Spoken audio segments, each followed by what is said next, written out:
Hi hello నమస్తే. Welcome to our YouTube channel జై ప్రజారాజ్యం 2029. మీరు కనుక మన ఛానల్ ఇంకా సబ్స్క్రైబ్ చేయనట్లయితే దయచేసి వెంటనే సబ్స్క్రైబ్ చేయండి. మేము చేసే వీడియోలని మీకు వెంటనే నోటిఫికేషన్ వస్తాయి. ప్రభాస్ హీరోగా నటించిన కల్కి చిత్రం ఘన విజయం సాధించింది. 650 కోట్ల బడ్జెట్తో సినిమా నిర్మించినట్లు మేకర్స్ ప్రకటించారు. 3 వారాలకి 830 కోట్లు గ్రాస్ వసూలు చేసింది అని ట్రేడ్ వెబ్సైట్స్ చెప్తున్నాయి. 1000 కోట్లు గ్రాస్ వసూలు చేసినట్లు మేకర్స్ ప్రకటించారు. కొన్ని చోట్ల ఆశించిన స్థాయిలో వసూలు రాకపోయినా ఓవరాల్గా బ్రహ్మాండంగా వసూలు సాధించిన సినిమాగా కల్కిని చెప్పుకోవాలి. అయితే కల్కి వసూళ్లు విజయం నాణానికి ఒకవైపు మాత్రమే, మరోవైపు విమర్శలు ఉన్నాయి. అంత భారీ వసూలు సాధించిన కల్కి సినిమా చాలా మందికి నచ్చలేదు.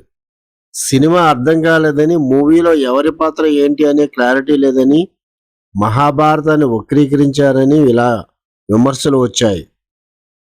6 నెలల నుంచి పెద్ద సినిమాలు ఏవి రిలీజ్ లేకపోవటం, దేశవ్యాప్తంగా ఎలక్షన్ మూడ్లోనే జనం ఉండటం, సుదీర్ఘ విరామం తర్వాత వచ్చిన పెద్ద సినిమా కావడంతో జనం కల్కిని బాగా చూశారని, అందుకే కలెక్షన్స్ వచ్చాయని కొందరు ట్రేడ్ నిపుణులు చెప్పే మాట.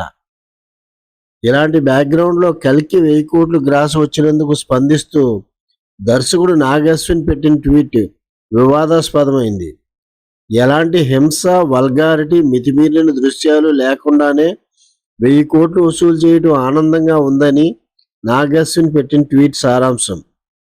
ఇది యానిమల్ చిత్ర దర్శకుడు సందీప్ వంగాని ఉద్దేశించినది అని భావిస్తూ పలువురు నెటిజన్లు దీనిపై స్పందించారు.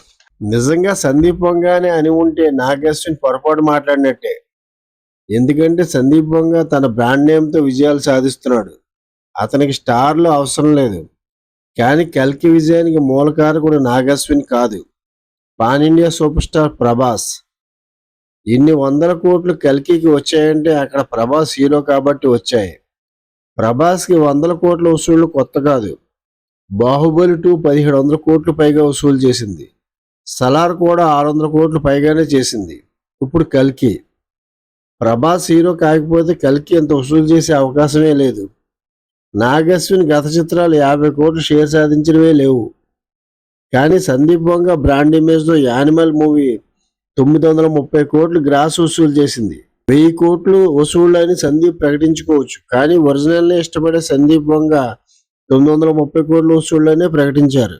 యానిమల్ హీరో రణబీర్ కపూర్ కెరీర్లో కనీసం 200 కోట్లు వసూలు సాధించిన చిత్రం లేదు. యానిమల్ మూవీని నిశ్చితంగా పరిశీలిస్తే అందులో సందీప్ గొప్ప సందేశాన్ని చెప్తాడు. జీవితం ఎలా ఉంటుందో చూపించాడు. హీరో సిక్కు అయితే విలన్ని ముస్లింగా చూపించాడు. ఇదేంటి అనుకునే లోపు చివరికి ఇద్దరు అన్నదమ్ములే అని చూపిస్తాడు. మతాల పేరుతో హింసకు పాల్పడుతున్న వారికి ఈ గడ్డపై పుట్టిన మనమంతా అన్నదమ్ములమే అనే సందేశాన్ని చెప్పాడు. అంత కష్టపడి శత్రువుల నుంచి కాపాడుకున్న తండ్రి వ్యాధి బారిన పడి మరణిస్తాడు. ఏది మన చేతుల్లో లేని ఈ జీవితంలో పగలు, ప్రతీకారాలు అవసరమా అని చూపించాడు. అలాంటి సందీప్ వంగాపై కామెంట్స్ చేసే స్థాయి నాగ్ అశ్విన్కి అయితే లేదు. ఈ వీడియో కనుక మీకు నచ్చినట్లయితే లైక్ చేయండి, షేర్ చేయండి. మన జై ప్రజారాజ్యం 2029 యూట్యూబ్ ఛానల్ని సబ్స్క్రైబ్ చేయండి. Thank you one and all.